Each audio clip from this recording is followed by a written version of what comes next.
KF-21 실전 투입 임박 세계 최고, 속도 긴장하고 있는 중 언론 한강하게 비판 3가지 버전 개량 기계되면 큰일.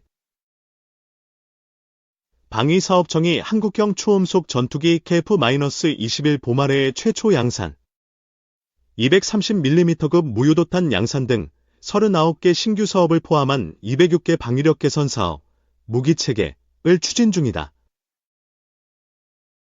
방사청은 8일 국회 국방위원회에 제출한 업무보고 자료를 통해 이같이 밝혔다. 방사청은 방위력 개선 사업 가운데 상륙 공격 헬기, 장거리 지대공 유도무기 등 61개, 연구개발 사업 KF-21 최초 양산, 전술정 보통 신체계 등 96개 양산 사업 대형 기동 헬기 2, F-35A 2차 등 49개 구매 사업을 추진하고 있다. 방사청은 북한의 핵미사일 위협 대응 능력 강화를 위해 한국형 삼축체계 전력의 작년 대비 12% 증가한 6조 8,581억 원을 집중 투자하고 있다. KF-21의 경우 올해부터 양산 사업이 시작됐다. 작년에 나온 사업 타당성 조사 결과에 따라 최초 양산 물량 중 우선 물량에 대한 양산이 착수됐고, 잔여 물량은 타당성 재검증 및 총사업비 증액 4조 3천억 원, 7조 9천억 원 후 추진될 예정이다. 방사청은 KF-21 공동개발을 약속한 인도네시아 측으로부터 최대한 개발 분담금을 확보하는 등 향후 우리의 이익이 훼손되지 않도록 공동개발 방침을 유지하기로 했다. 인니는 기존 분담금 1조 6천억 원 가운데 현재까지 3,844억 원만 납부한 상태다. 그러나 인니 측은 개발사업 종료 시점인 2026년까지 납부 가능한 최대 금액을 6천억 원으로 제시했다. 한국형 구축함 사업의 상세 설계 및 선도함 건조를 어느 업체에 맡길지는 법과 규정에 따라 검토하고, 관련 안건을 향후 방위사업추진위원회에 상정해 최종 결정한다는 게 방사청의 설명이다. 앞서 KTX의 개념 설계는 하나오션이, 기본 설계는 HD현대중공업이 각각 맡았다. 석종건 방위사업청장은 앞으로 K방산을 안보의 기반이자 신성장 동력으로 육성하기 위해 획득 절차 개선 전략기술 연구개발 집중 투자 및 민간 혁신 역량 활용, 5대 국방 첨단 전략산업 집중 육성 및 전략적 수출 지원 등 3가지 핵심 과제 추진할 것이라고 했다. 석 청장은 딜을 통해 2024년 방산 수출 증대를 위해 노력하고 2027년 글로벌 방산 4대 강국으로 도약하겠다라고 덧붙였다. KN-23의 진실과 우크라이나의 방공망 돌파 작전.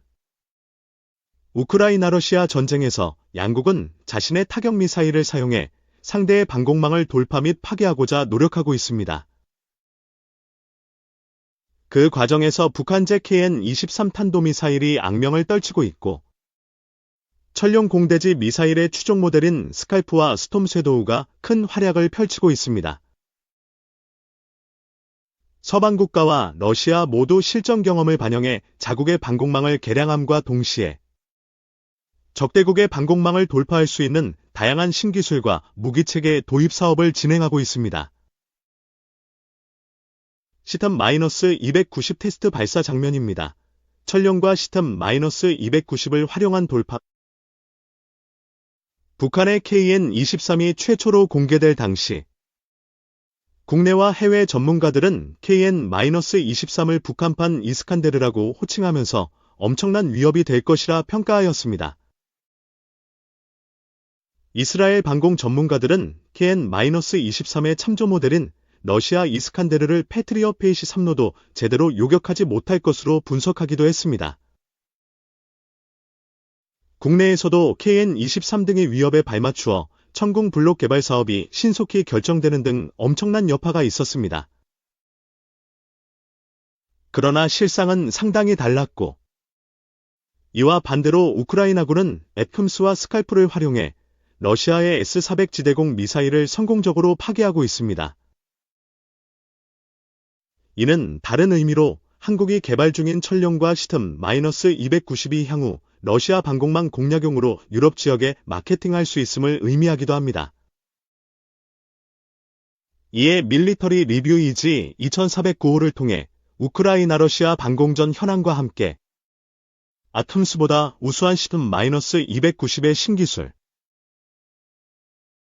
국방과학기술대제전 2024에 참가한 국방과학연구소가 공개한 천룡 공대지 미사일용 신기술에 대해 총체적으로 정리해보았습니다. 북한의 KN-23이 최초로 공개될 당시 국내와 해외 전문가들은 KN-23을 북한판 이스칸데르라고 호칭하면서 엄청난 위협이 될 것이라 평가하였습니다. 북한 KN-23의 현실은 북한은 러시아의 대량의 재래식 탄약과 함께 북한이 자랑하는 최신 탄도미사일인 KN-23을 최소 60발 이상 넘겨준 것으로 알려집니다. KN-23의 실전은 우크라이나군이 회수한 파편을 통해 확인되었고, 이와 동시에 KN-23의 고질적인 문제점이 발견되기도 했습니다. 우크라이나군의 발표에 따르면 KN-23의 XX 공중에서 폭발하거나 표적에 제대로 착탄하지 못하고 있습니다. 왜 북한 KN-23의 신뢰성이 떨어지는지, 우크라이나의 방공망이 제대로 작동하는 KN-23을 어떻게 대응하고 있는지에 대해 자세히 분석해보았습니다. 우크라이나군이 회수한 KN-23 탄도미사일 부품입니다. 우크라이나군 돌파작전의 의미는 우크라이나군은 8월 6일부터 러시아 쿠르스크에 대한 공세에 나서서 현재 경기도 크기의 영토를 확보하였습니다. 우크라이나군의 공세 목적은 1100km에 달하는 전선에서 우크라이나군이 조금씩 밀리고 있기에 새로운 전투지역을 만들어 러시아군을 분산시킴과 동시에 푸틴을 정치적으로 압박하기 위함입니다. 우크라이나군 고위 관료는 익명으로 진행된 아피 통신과의 인터뷰에서 우리는 공세를 펼치고 있다. 적의 전선을 퍼뜨리고 가능한 큰 손실을 입히고 러시아가 국경도 제대로 지킬 수 없어 내부적으로 불안정해지도록 하는 게 목표라고 설명하기도 했습니다. 우크라이나군은 8월 6일부터 러시아 쿠르스크에 대한 공세에 나서서 현재 경기도 크기의 영토를 확보하였습니다. 우크라이나의 쿠르스크 공세, 우크라이나군이 지난 2023년 6월에 실사한 공세작전의 경우 누구라도 예측할 수 있는 장소와 시점에서 공세를 시작하였습니다. 그리고 널리 알려진 네토군의 표준 전술을 사용함은 물론 그나마도 전력을 한 곳에 집중하지 못하는 바람에 결국 막대한 피해만 입고 공격은 돈자되었습니다. 이와 비교해 이번 공세는 철저하게 보안을 지킨 상황에서 기습적으로 대량의 무인기와 전자전 장비가 동원되어 실시되었습니다.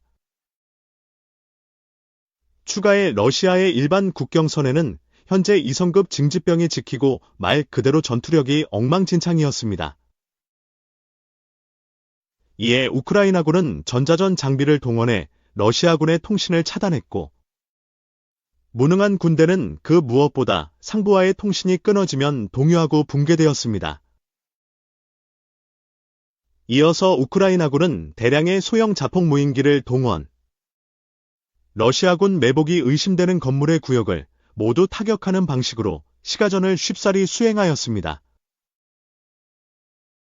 러시아군이 놀라서 트럭 등을 활용해 예비병력을 보내자 우크라이나군은 이를 탐지의 제멜레스로 공격함으로써 막대한 인명피해를 강요했습니다. 그 결과 러시아군은 장갑 차량을 사용해 분산된 상태에서 전선에 접근하고 있고, 그래서 우크라이나군의 공세를 제대로 막을 수 없었습니다. 무엇보다 러시아 공군력이 충분히 강력했더라면 노출된 우크라이나군이 속수무책으로 당했겠지만, 우크라이나군은 지속적으로 러시아군의 S-300, S-400 지대공 미사일 포대와 공군기지를 타격하였습니다. 지대공 미사일 포대가 파괴될 경우 러시아 공군력이 후방으로 철수할 수밖에 없기 때문이며 실제 러시아 공군의 작전 능력이 상당히 약화된 상태라고 합니다.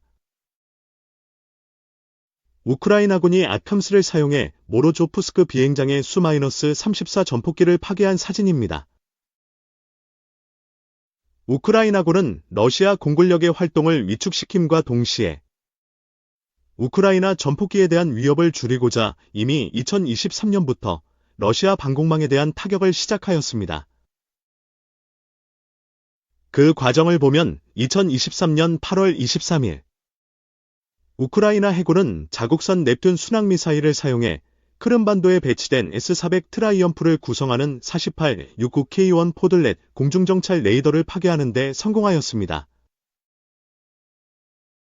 여기서 48-69K1 레이더는 적어도 전투기부터 탄도미사일까지 광역적인 탐지를 수행하는 S-400의 핵심 무기로서 크림반도와 우크라이나 남부의 러시아군을 보호하고 있었습니다. 우크라이나군이 강력한 러시아의 S-400을 어떻게 사냥하고 있는지에 대해 자세히 분석해 보았습니다. 치킨 게임이 시작. 우크라이나-러시아 전쟁 초창기 러시아군은 진격에만 급급해 야전 부대에 제대로 대공미사일을 배치하지 못했고 그래서 우크라이나군이 동원한 바이락타르 TV-2 공격 무인기가 큰 활약을 펼칠 수 있었습니다. 러시아군은 전선이 안정화되자 야전군의 판치르나 토르 등의 야전 방공체계를 선형으로 배치했고 그 결과 바이락타르 TV-2와 같이 임무 중량이 700kg에 달하는 중대형 무인기들은 속수무책으로 격추되었습니다. 그 후 전선에서는 중량 20kg 이하의 현실적으로 격추가 어려운 소형 및 초소형 무인기들이 주력으로 활용되기 시작했고 양국 모두 초소형 무인기에 대응해 전자전 제밍 장치를 사용하기 시작했습니다. 우크라이나 공군 수-24m에 장착된 스칼프 순항미사일의 모습입니다. 우크라이나군도 생존이 어려운 바이락타르 대신에 2022년 6월 이후부터 본격 배치된 M142 히마우스 다연장 로켓을 장거리 타격용으로 활용하기 시작합니다. 이어서 2023년 6월부터 영국이 스톰 쇄도우를, 프랑스가 스칼프를 지원하기 시작했는데 스톰 쇄도우와 스칼프는 쌍둥이 관계이므로 표기를 스팔프로 통일합니다. 우크라이나군은 M142 히마우스 다연장 로켓을 사용해 러시아군 집결지와 탄약고를 맹폭하기 시작했지만 전선을 따라 가늘게 배치된 러시아 야전 방공망은 이를 요격할 수 없었습니다.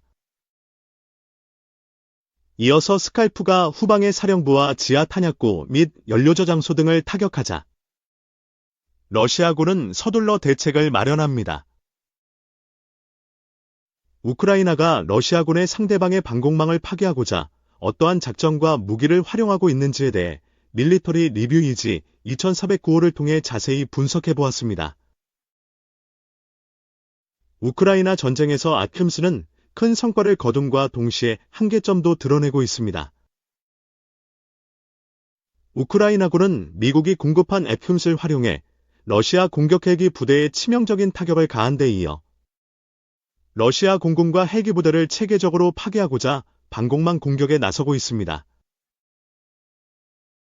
방공망이 뚫리면 공군 기지가 언제든 공격당할 수 있기에 방공망의 타격이 곧 러시아 공군의 타격을 의미하기 때문입니다.